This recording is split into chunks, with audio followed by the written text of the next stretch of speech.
peaceful methods of conflict resolution. The first one is conciliation. This is a method of settlement of international dispute of any nature, where a commission is set up by the parties, either as a permanent commission or another commission, to deal with a dispute.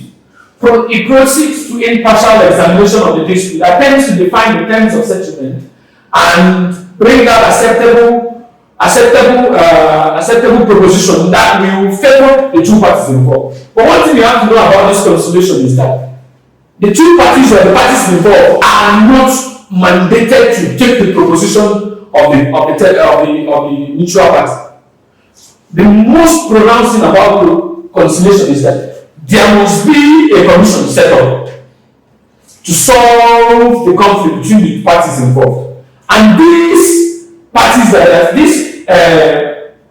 this third party or commission that is set up might be a permanent, it might be set up on a permanent basis or another basis. But one funny thing about this is that after making your proposition or making your proposition as to ways to solve the conflict, you leave the parties. It is now left for those parties involved in that conflict to say, we are going to accept or we are going to reject.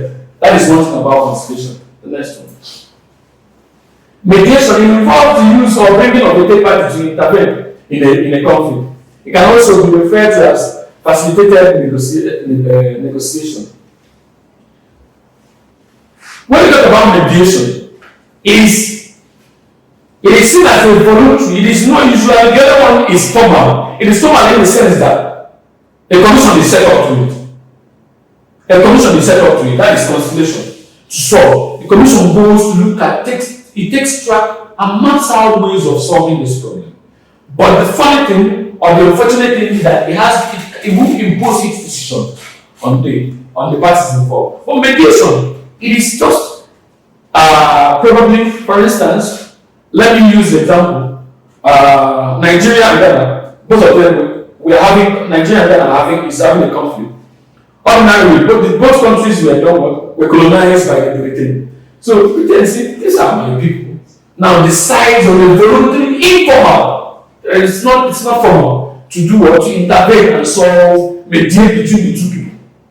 An example of what happened like that is, I think, the Abuja Accord, the issue that Ojukwu had with Gowon. That's an example of mediation. Arbitration is another type of third-party intervention in conflict, which entails settlement of dispute through the use of arbitrators. Arbitration can be simply defined as use and assistance of the mutual third party in conflict, who listens to the evidence put forward by the parties in conflict and later takes a decision which is expected to be binding on the parties. Now, this arbitration is different from conciliation. It is different from mediation. Conciliation is formal. A commission is set up, either permanent or ad hoc. It will look at the situation, listen to the two parties involved, and what does it do? It brings out proposal. If people want to solve, this is the way, makes a recommendation as to how the problem will conflict will be solved. Mediation is involuntary. You come on your own, informally, you try to bring peace. After the mediation, peace might not come. But arbitration, this one is a third party coming, a third party that is neutral. Neutral in the sense that the parties involved must agree that this person will be the one that will judge this case for us. The parties involved will say, yes, this person is neutral. And in the situation, often a panel is formed. If it's the two countries, the other country will bring out two people that will present them. The other country will be two arbitrators that will present them. And they will look at the issue. Now, the difference between this one and the other one is that after it's been done, the whole process is done, every decision taken, the parties involved must adhere to it. Whether it favors you or it doesn't favor you. That is one thing about arbitration.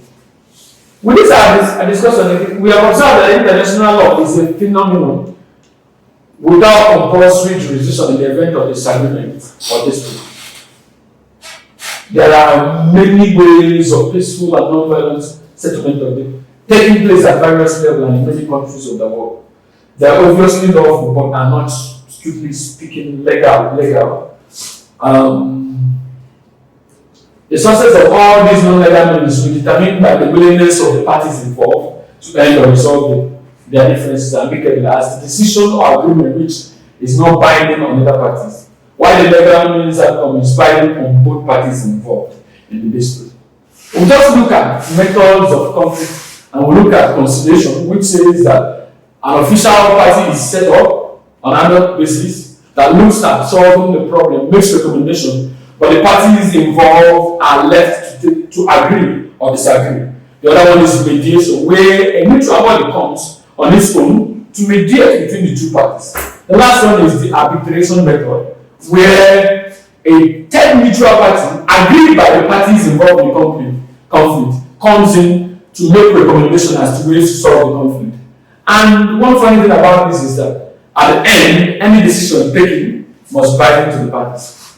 These are approaches used by a lot of people in solving their conflict. And I believe if we make use of all this, conflict will be reduced in our society. Thanks.